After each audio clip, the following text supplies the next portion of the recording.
Hello and welcome. This is Cheryl. Thank you so much for joining me today. In this video, I'm sharing part 2 of the Spellbinders February 2025 clubs. I've already done a part 1 video where I focused on more Easter themed cards. I divided the clubs for this month into Easter theme and spring theme. So this video is going to be more of a spring theme.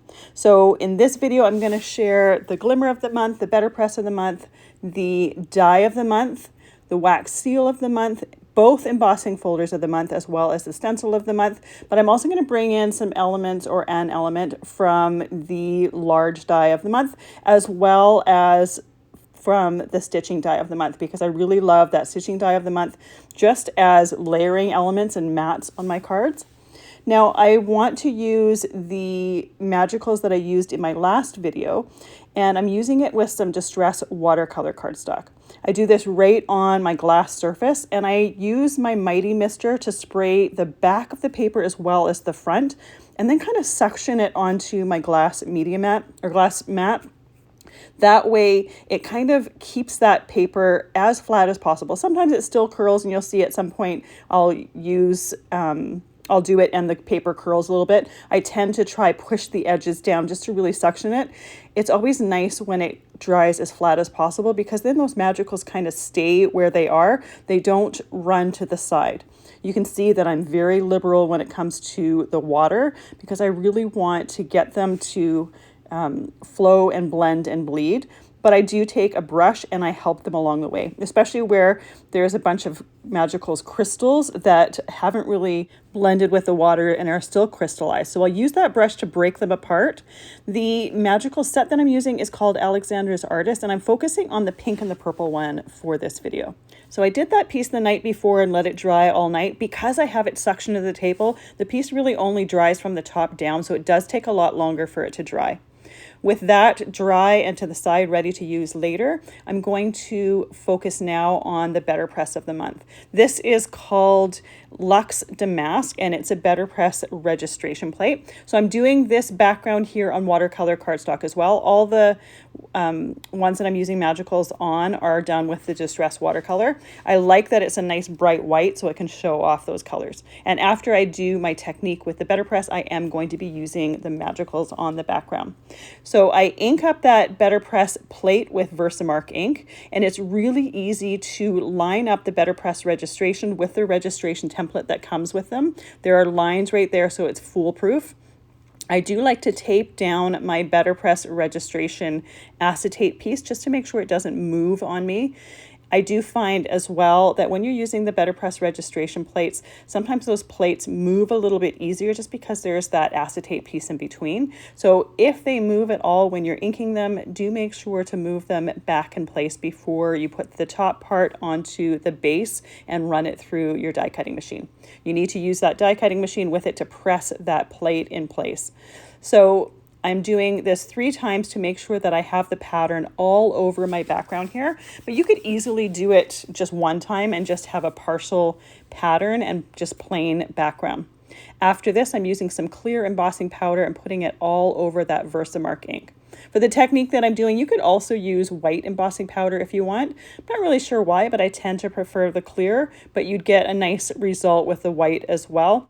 So once I've made sure that all of my VersaMark ink has embossing powder on it, I can put my embossing powder to the side and I can use my embossing tool to melt that powder.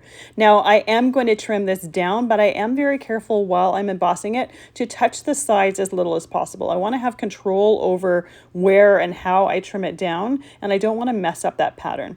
I know that I'm going to trim it down a little bit, so I'm not worried about messing up right around the sides, but again, I'm trying to get as much pattern as possible. And because I'm using the magicals on this afterwards, we're going to have some areas that are going to be a little bit more purple heavy, some that are going to be a little bit more pink heavy. And with that, I want to make sure that I can pick and choose which part I want for my card. This is going to be the background of the card. So like I said, most of this is going to be on there. This card design is very, very simple. The beauty of it, though, comes from this technique with the magicals. So here I basically have created an emboss resist. Now I'm using, like I said before, the pink and the purple from this magical set, and I'm going to put this paper down the same way I put the first paper down when I use the magicals. And you can see that I move it around my desk and I push down any areas that might roll up. You can see the two sides right now are rolling up a little bit. This happens when your paper isn't necessarily wet evenly, if there's one side that's a little bit more dry than the other. I'm sprinkling the magicals on there using a fan brush. I have one edge that I used with the pink and one edge that I used with the purple. But because each one of those magicals has multiple colors in there, you don't really have to worry too much about messing them up. I have done this many times with many different magical colors, and I haven't really messed any of them up. Then I'm going to spray it liberally with that Mighty Mister again, and you can see how I keep pressing down on those sides to try to get them to flatten as much as possible and to stick down to my glass surface. When I do the brush with the magicals, I start with the light color, which is the pink, and break that up, and then I go right into the purple. I don't clean my brush off, but I do make sure to do the lighter colors first so that I'm not messing them up. I still see them. Then if there's an area that I don't find that I have much color in, or I'm missing or not having enough of a certain color, I'll go in and add a little bit more. Now, once you have your background how you like, you can let it dry. If there's a little bit too much water on there, you can take some paper towel and sop it up and absorb that water. Now here is that background when it's done. Now you can see some of the magicals are over top of the embossing. If that bothers you, you can take a damp paper towel and wipe that off.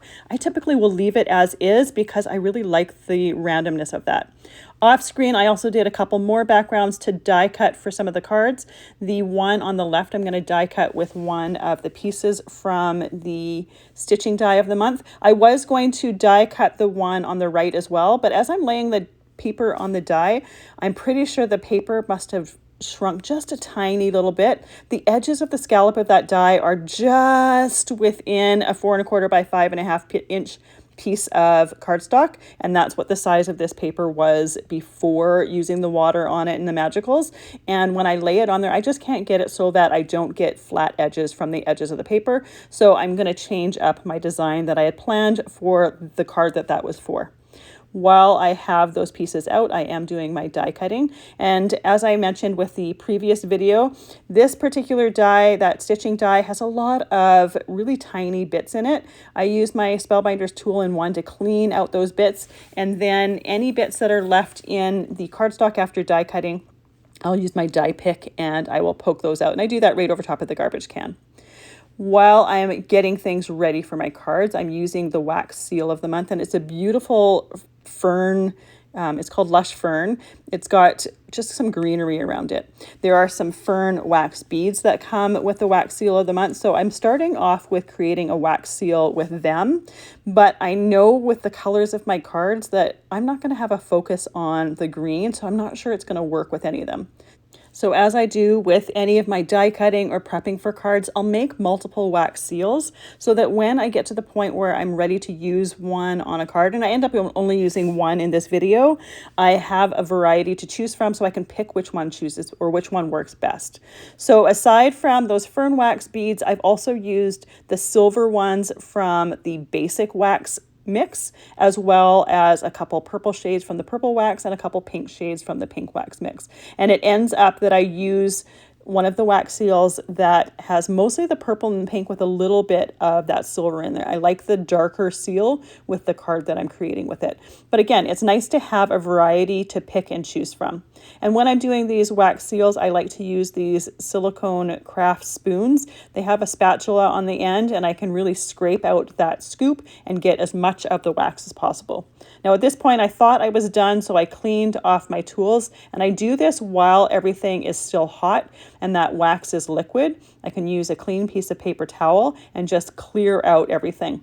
That's when I decided to create a couple more wax seals, just focusing more on the purple and the pink to make them a little bit darker. The ones that I had already created in my mind were a little bit on the light side, and I wanted to make sure, again, that I had choices when I was ready to create them, and I didn't want to have to bring out my wax kit again to create more wax seals just because I didn't have one that I absolutely loved. So I organize my wax beads in an organizer I got at the dollar store. I organize my wax seals as well as the handles in some organizers from Spellbinders specifically for the wax seals, and they work out absolutely perfect. And the mat and the thing with the scoop, I don't even know what it's called. They're from the wax bead or wax seal starter kit. So it has a lot of things in there already that are basics for creating wax seals. So I also use a little toothpick there just to mix those wax pieces, and I save that toothpick and I reuse that over and over again. You can see that these wax seals come together really, really quickly. It takes only minutes for that wax to cool because the metal on that wax stamp or wax seal stamp is cold. So as soon as it hits that warm wax, it starts to solidify fairly quickly. I want to say probably a minute. Maybe not even as much, or maybe not even quite a minute. It really depends on how much wax you're using, and I do prefer the ones with the narrower outsides. I'm still perfecting it, shall we say, so I'm still at the guessing part as to exactly how much wax to put down. So with those done, I have those set to the side, and I can take my background here and I can trim it down. So I end up trimming this to 4 inches by 5 1/4 inches.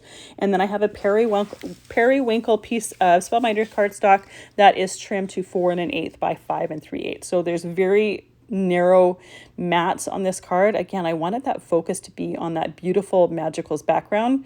The Magicals, if you've never used them before, you can get flat Magicals that are just flat color, but the ones that I really love using have some shimmer to this, and this has some gorgeous shimmer that really doesn't do it, the camera doesn't do it justice. When you tilt it in the light, it has just a beautiful shimmer to it, and not everything is shimmer, so there's some areas that are heavier, some areas that are lighter. Now this is the card that I wanted to use my first wax seal on, and again, I ended up only using one, so this is the only card that I ended up using a wax seal on. At this point, I wasn't sure about that. But I used some silver cord. I like to wrap some cord around my piece and have the wax seal in the middle of the cord. I just really like that look. So once I have my cord around there, I use some Best Ever Craft tape in order to tape that in place. And then I glue the whole panel down with some Barely Art glue. I also taped down that wax seal with some Barely Art glue. I messed up on the taping of that, so that is not included. You could also use a glue dot. That would be a quicker and easier way because you wouldn't have to wait for that glue to completely dry. So I have that off drying to the side, and I wanted to add a sentiment to this card, so I just took the simple thank you from the BetterPress of the month. I am going to emboss it or BetterPress it and then heat emboss it with silver embossing powder. It's going to look fantastic with that card. The other thing that I did off screen is I added some florals from the die of the month. That die of the month is called Step Into Spring, and it has the leg with the shoe as well as some florals. I die cut them with some matte silver cardstock from the Silver Treasured Cardstock pack. My florals themselves are just white cardstock. Later on in this video, I'm going to use those same florals on another card, so you'll see exactly how I assembled them together. But I did layer them on the card kind of towards the center, but towards the left side of the card, and then put the wax seal over the stems so that I have a little bit more texture on the card than just the wax seal. But you still see the main focus is still that background, so those florals don't take away from it. So once my sentiment is cut, I'm just going to glue it onto my card as is. You could also glue a couple extra layers from scrap white cardstock and layer it together if you wanted it to have a little bit more thickness to it, a little bit more dimension. For this particular card, I opted not to because there was enough dimension with that wax seal. The last step I want to do here is I have a silver Posca marker, and I'm just coloring the top of the greenery from the wax seal of the month. I really love the background being dark, and I love love how it looks with the background, but there's just a tiny little bit of silver in the shimmer for the Magicals, and by putting that silver on the greenery, it ties in not only that with the background, but it also ties in with the silver cord wrapped around as well as the silver greenery on the florals. So that is the finished first card. For my second card, I'm using the Glimmer of the month, and this one is called Spring Canopy, and it has some beautiful leaves to it as well. These are the same leaves that are on the wax seal of the month. The foil or the glimmer foil for the wax seal of the month is lavender, and it's absolutely gorgeous, and it's going to go really well with the rest of the cards. It's going to coordinate beautifully with the rest of the cards with the magicals. So I take my glimmer plate here and I cut a piece of that glimmer foil that's just a little bit bigger than that glimmer plate. I have my glimmer machine warming up. You can see that the red light is on the left hand side there. That means it's on. Once that green light on the left hand side lights up, it's ready to go. So I layer my plate on there with the pattern side up, the foil with the pretty side down, and then I'm foiling onto hammermill cardstock for this one. Then I press that timer button, and once that timer button stops blinking, I'm ready to run it through my Platinum Sticks machine. So here is that background there, and you could do that a second time for the bottom if you wanted to have a background with that foil around the whole perimeter. I'm going to take the 2 sentiments that come in this set. I'm going to foil that as well with that lavender glimmer foil. Once that's done, run it through the Platinum Sticks machine. And I always love to do solid hot foiling at the same time. I have these extra pieces of foil. We might as well use them. For this particular card, I am going to use the solid hot foiled background for my card, but I'm not going to use the solid hot foiled sentiment. Sometimes with the sentiments, because they're so detailed, sometimes it's not a perfect foiling, especially the solid hot foiled. But I still keep those pieces of cardstock and I'll use them for die cutting different elements. Sometimes there'll be little florals, sometimes the center of florals. For this particular video, I don't end up using those pieces, or I don't end up using any die cuts from that background, but it's much easier to store a piece of cardstock with the foil on it than those flimsy pieces of glimmer foil. So I keep those to the side. I have a bin or a drawer that I have all my metallic scraps or metallic hot foiled scraps in there, and anytime I'm looking for something to die cut for different elements, I will have that there ready to go. So because my foiling for that sentiment wasn't exactly perfect, there's a little tiny bit of overfoiling, I'm just using a sand eraser, and this is made by Tombow, to remove any of that excess foil. You do want to make sure to be careful with it. I only use that sand eraser on the cardstock. I don't use it over top of that foil because it does change the look of that foil. It does dull it. So I'm very careful to only use it on the outside of my piece here. You could also die cut this and then do the sand eraser. I figured I would do it this way because it's a little bit easier to hold onto a larger piece of cardstock. But if you die cut it ahead of time, it's easier to see which part needs to be sand erased and what part got cut off that you don't even need to do that with. When I do my die cutting for these, I do tape my dies in place. I want to make sure that they're not going to move and shift on me when I put them in my die cutting machine. So with those sentiments done and ready to go, I can set those to the side. I'm going to use one for the card that I'm creating right now. One will be for one of my future cards. I'm also going to use one of the layering dies from the stitching die of the month. This is just a rectangle, but it has a really nice piercing detail in there that I really like. So I'm going to take my foiled piece and I'm going to cut that down with that die. And then I'm going to take this piece and I'm going to glue it onto the solid hot foil piece, matching that pattern. Once that's glued down and the pattern is matched, I'm going to use my guillotine trimmer to trim that totally down so that I have an even mat all the way around that. And we're going to have a mat that is solid hot foiled on top or beneath a foiled piece here. Now you can see with my foiling, I have a harsh line. So you're going to see that on the mat. I don't mind that. It gives it a little bit of a unique look. If that bothers you, you could take a piece of foil before doing this, before gluing that die cut piece onto that solid hot foil piece, and you could use the solid hot foil plate to just foil that area. There might be a little bit of a join, but you wouldn't see a lot of lines. It will be very, very subtle because this mat is very thin. And to be honest, I didn't actually really even notice that solid or that line where the foiling ended until after I had inked everything, and then I saw that. Again, if that's something that bothers you, it doesn't bother me. It's just a different, unique look. I don't do this often this way, but it's just something a little bit different. Again, if that bothers you, you can use the solid hot foil plate and put some foil there so you don't have that. I use a little bit of Bundled Sage Distress ink to do some light ink blending on top of those leaves. I just really love the look of that ink blending behind there. I think it gives it a little bit of a softer look. And then I also did a little bit of ink blending on my foiled sentiment so that that would tie in. I have a piece of Fern cardstock here. I'm using the embossing folder of the month. This one is called Wicker Basket, and I'm just embossing that background to give it a little bit of extra texture. And that Fern cardstock coordinates nicely with the bundled sage, no, it's sage cardstock, not Fern.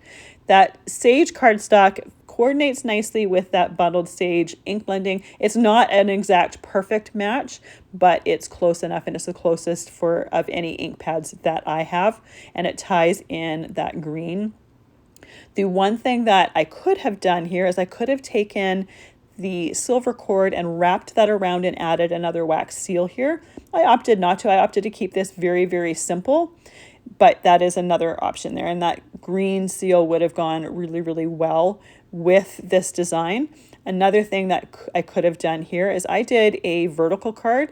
This could easily be a horizontal card as well, just changing up the orientation of that sentiment. But again, you could still use the cord around there as well as the wax seal if you wanted it to have even more details or more dimension to it. For my next card, I'm going to use the stencil of the month. I have a piece of Hammermill cardstock here that I've used the same die that I used to die cut the the foiling from the last card. I have a piece of Hammermill cardstock that I die cut from there, and I want to use that stencil of the month to stencil those flowers onto this piece here.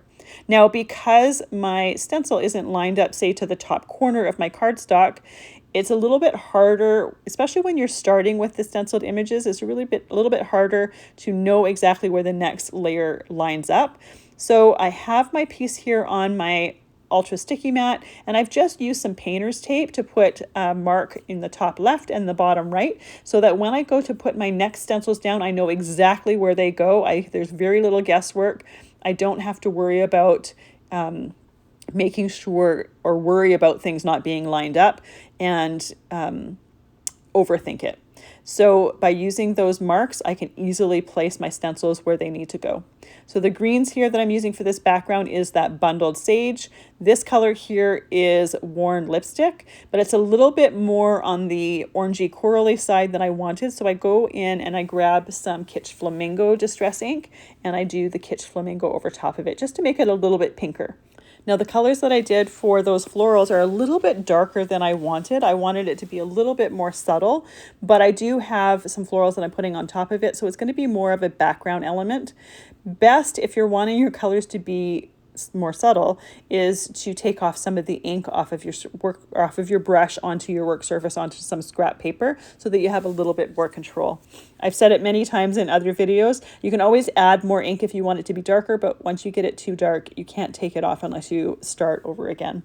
The next color that I'm using for the other florals here is Shaded Lilac, and because my coral ones were a little bit on the dark side, I did make sure that these ones were a little bit more subtle. Last stencil here, I'm going to do Bundled Sage again. So this does the stems to some of the florals, as well as some of the details in the leaves, and then the center of the flowers. I could have done the center of the flowers in a different color. I opted to just do them in the Bundled Sage. You're not going to really see the color itself because those florals are a little bit darker. It's just going to add a little bit of a shadow to the center of the flowers. And I end up putting some stickles over top of it just to highlight that and basically highlight the center of the flowers. So here is that stenciled background. Again, you could leave it as is on its own if you wanted, but I decided I wanted to layer on some of the florals from the die of the month, the Step into Spring. I have them die cut out of one of my magical background pieces. I have some florals already done, and I'm doing the other ones on screen here. So my greenery is die cut out of that sage cardstock. You can see how quick and easy these florals are to put together. I just used that Barely Art glue in the fine line bottle to add dots of glue to the top of the stems. And then, especially for those tiny, tiny little flowers, I'll use a jewel picker to help put those die cuts in place, and then just use my fingers to move them and shimmy them so that they're positioned perfectly, and then I will let that dry. and they really don't take that long. By the time I have the rest of my elements ready, these will be dry and ready to go. And it's much easier to glue these to the front of a card once they're already assembled rather than assembling them on the card itself. So this is the card that I wanted to use this background with, that I was going to use the Stitching Die of the Month, the scalloped edged one, and have that frame around it. In the end, I just used my guillotine trimmer and just cut a 1/4 inch off of each side. So we're going to see those magicals around the outside of our stencil piece. They're going to tie in beautifully with the die cut florals that I'm going to put on top of it. So I'm gluing that to the card. So by cutting off a 1/4 inch off of each side, that piece was trimmed down to 5 inches by 3 3/4 inches. And you can see we have a nice mat around the outside of that die cut piece there. With my acrylic block on top of there, and I like to put an acrylic block on top of there just to make sure everything stays nice and flat while I'm waiting for things to dry, and it also frees up my hands to work on other things. I like to put my die cuts over top of my piece so I could see exactly how it's going to look, rather than starting to glue them on there and then deciding that I don't necessarily like what I had envisioned in my head. Often what I had envisioned in my head is exactly how it's going to look. But then there's those times where you have a vision in your head, and once you put it together, it just really doesn't look how you were envisioning, or it doesn't have the vibe that you were envisioning. So it's always nice to be able to see it right on top of it without having it permanently attached to know. And it's also nice to have it on something separate so that I can put it to the side and then start gluing my pieces on and not having to worry or remember exactly where I had everything placed. So I'm using that same glue to glue all of these pieces down, and you can see that I don't glue down the petals. I just glue down that center piece at the top of the stem, and then down my leaves and down the stem a little bit. I like it when the florals, when the petals kind of are up a little bit. I don't find that it catches on anything if they're not completely glued down. If that bothers you, you can easily glue down all of those flower petals. I just don't bother. I've never seen an issue or never had an issue with it. So once all my florals are down, I'm going to glue down that foiled sentiment that was created with the last card. That purple foil works beautifully with the Magicals flowers as well as the Magicals around the mat. And I'm using these die cuts with the stencil background. You could easily just have that stenciled background and it would look gorgeous. I just really love the die cuts with it and the look of the different stenciled flowers with those die cuts. And having that extra texture there. I think it looks really nice having the different textures all together. Another option would have been to use one of the embossing folders on the mat to add a little bit of extra texture there as well. But because that mat isn't that wide, I didn't really think you'd see a whole lot of that texture, so I opted not to do that. And you can see as I'm working that I like to tuck in things behind while I'm working. And that's the nice thing about using liquid glue, is it's a little bit forgiving when it comes to tucking things behind. Sometimes that glue will have started to set, but not enough that you can't pull stuff or pull something up and then tuck, say, a leaf or something behind there. To finish off my flowers, I'm using some stickles just to add a dot in the center of the flowers. It's going to add that little bit of texture as well as that little bit of glitter. If by chance your stickles ever clog, and it happens because they are particles of glitter within glitter glue, I just have a needle on my desk that I just poke into the little fine tip there, and that usually unclogs it. For my next card here, I'm using those florals once again, and I'm using them with one of my Magicals background once again. I really love the look of those florals with that shimmery Magicals background. It's going to coordinate beautifully with that die cut scallop edge piece. Now there's another layering die with that scallop edge piece from the Stitching Die of the Month that works beautifully with this sized scallop piece. So I'm going to die cut that out of some white hammermill cardstock. And I thought it would be fun if these florals had a vase to them. So what I'm doing is I'm using the Easter egg, the large Easter egg from the large die of the month. And I am die cutting that out of some matte silver cardstock. This is from the Treasured Cardstock pack. I just have a scrap here that I'm using, and I'm going to use that to create a vase for the flowers. I wanted to I want to, when I'm creating from the clubs, try to use as many of the clubs in different ways as possible. And I thought this would be a fun way to use that Easter egg to create a vase. Now I use the largest one here. You could easily use one of the smaller ones if you wanted to, say, have a single flower in it. And for my florals, I'm only using the larger of the flowers. So I have my dies all taped together from doing the different die cutting for the different cards. This was the easiest way to have them all together, to die cut all the florals at once and make sure those dies didn't overlap. And for this particular one, I only needed those 3 florals, so I positioned it on the cardstock so that those were the only ones that had full die cuts to them. I already have the leaves done, or the greenery and stems done. These are die cut out of some sage cardstock. Just put a little dot of glue on the top there just to glue those stems to it. So I can glue that white piece to my scallop piece here. Again, putting that acrylic block on top of there just to hold it down while I'm still working. Then I place the vase where I want it to go, but I don't glue that down. This way I can position my florals so that they're going into the vase and I have them positioned properly. And then once I have all of those florals done, I can glue that vase down.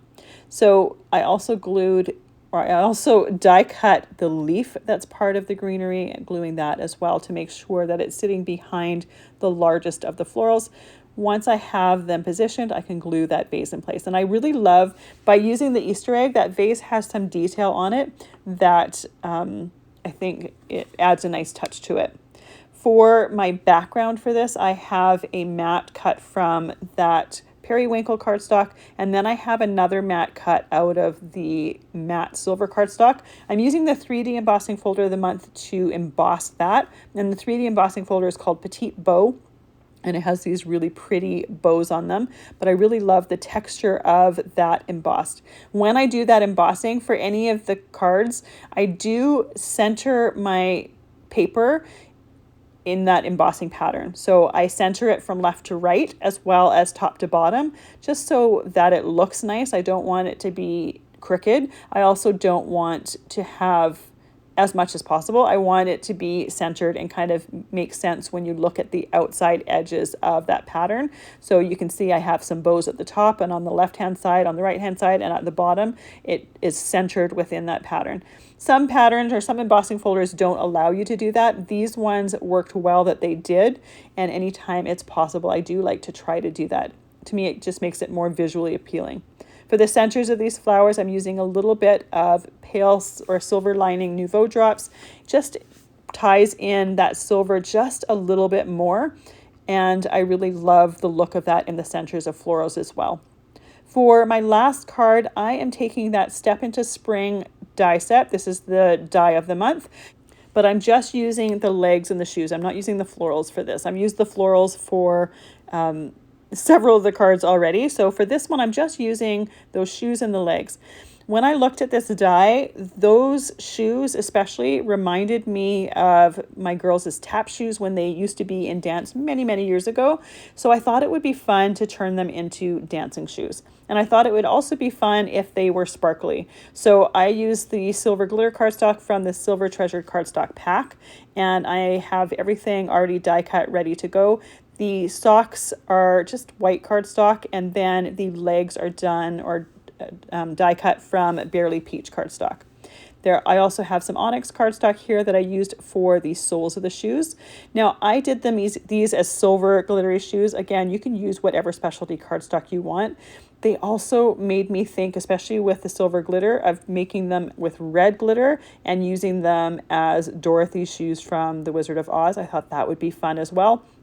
I didn't have any red glitter cardstock, as well as the fact that red glitter really didn't go with the color scheme that I was creating these cards with, but I just wanted to share that idea with you. I thought that would be a fun way if you know someone that loves Wizard of Oz or Dorothy. It'd be a fun way to create a card for them that's just a little bit different. So all of the pieces from these die sets go together really quickly and easily. When there's layers, there's always little lines that get indented into the pieces of cardstock when you're doing your die cutting to help you position them. For the little buckles for the shoes, I just did that out of that matte silver cardstock. This way they have a different texture than the glitter cardstock for the shoes themselves. There's also some bows in the die set that you could add. I opted not to. So for this particular card, I did bring in a different press plate and sentiment set. This one is the Bestie Sentiments press plate and die set. I pressed it and embossed it with the silver embossing powder, exactly the same as I did for my first card, but it works perfectly with the dancing shoes. It says dance like no one's watching, and I figured that would work really, really well.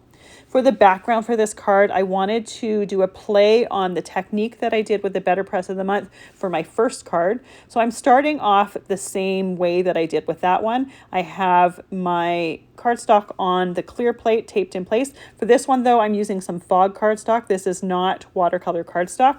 I'm not going to use a ton of water with this background, so I didn't necessarily need to use that watercolor cardstock. I'm using VersaMark ink with it and pressing that complete background just like I did that first card. This time though, I'm not going to use embossing powder on it. I'm not embossing this background. I'm just pressing that pattern with VersaMark ink, and it will make sense in a minute. So I started at the top, and each time I go down a little bit more, and they designed this really, really well that you can do the entire piece of cardstock and that press plate doesn't interfere with the little magnetic or posts or whatever in all four corners. So once I have this done here, I can take everything apart, put it away. Then I have my background here, and I know that I will be trimming this background down, so I'm not worried about not getting the pattern in the four corners, but I want to have as big a piece as possible. So this time, instead of using the magicals on the background, I'm using the magicals on the pressed pattern. So I start with the pink one because it's the lighter of the two colors. I'm using a Perfect Pearls brush here. It's a nice fluffy brush, and I'm putting it all over that background. And these magicals are going to stick to that VersaMark ink and create the pattern in the background. Once I have that entire background covered with those magicals, I'm taking a Swiffer duster, and this is one that I keep with my Perfect Pearls, and I'm running it over that whole background to take off any of the excess that doesn't stick to the ink. Then I'm using that Mighty Mister to mist the whole thing. It sets all of those magicals, and it really brightens up that color. I do need to wait for this to dry, and you can see how that paper has curled. I'm using fog cardstock here. It doesn't love moisture, but for this particular technique, it will work. You don't want to do this where you're doing a background where you're adding a ton of water. Then it's going to really not have a good result to it. But I wanted a background aside from the magicals that wasn't white, and I don't have any mixed media cardstock or anything that's gray. The best was to not use a ton of water. So now that I have my background ready to go, and I waited until this was completely dry, I can glue those legs and shoes on whichever way you want. In my mind, I had it that she was tapping or something like that, so I have the legs crossed. Again, you can do it however you would like. Then I add the dance like no one is watching sentiment. Let that glue set for just a few moments, and then I will trim the top of those legs off. While I'm waiting, I can glue my scallop edge background here, and this one is done with or die cut with that stitching die of the month. And you can see for this particular video, I didn't do any stitching on these stitching dies of the month. You absolutely can if you want even more texture to it. I kind of thought it was going to be a little bit too much, and as I said in my previous video, for me, these edges look like eyelet lace, so I like them without having any stitching on them, and I wanted to share some options using some stitching dies without stitching. And for me, this background or this outside part works perfectly well with it. To add just a little bit more to it and to tie in the magical backgrounds, I'm using some prism gems around the outside of that stitched scallop background. So I'm using the tiniest of the gems, and I'm using a die pick to place them. They fit perfectly in those holes, and I really love the final result. It ties them in beautifully with that magical pattern background. It ties in that purple. Another option here would be to use the larger of the gems and replace that buckle on the shoes with a gem there. I think that would be really, really pretty as well. And those gems, they have a purple shine to them, but they also have a little bit of pink to them. So they work really well with those magicals. So that's a different way to use that scallop background with using the gems to highlight the scallop itself and just to take it up a step or take it up a notch. Then we have our little florals and the Easter egg vase, and then our stenciled background with those wildflowers from the Step into Spring die set working together. And then we have our glimmer foiled one. This one is kind of a bit of an odd one out with the rest of them. I didn't have any magicals on here, but I love that purple with that green. You could even do the purple with a pink ink blended background if you wanted to really tie it in with the rest of the cards. I think that would look beautiful as well. And then finally, our first one with that Emboss Resist Better Pressed with that Magicals background. I absolutely love the way that background looks, and I can't wait to use that Better Press plate more. I think it's such a gorgeous background. Thank you so much for joining me for part 2 of the Spellbinders Clubs of the Month. If you haven't seen part 1, I'll link it link it now at the end of the video. Thank you so much for spending all your time with me. I really appreciate it.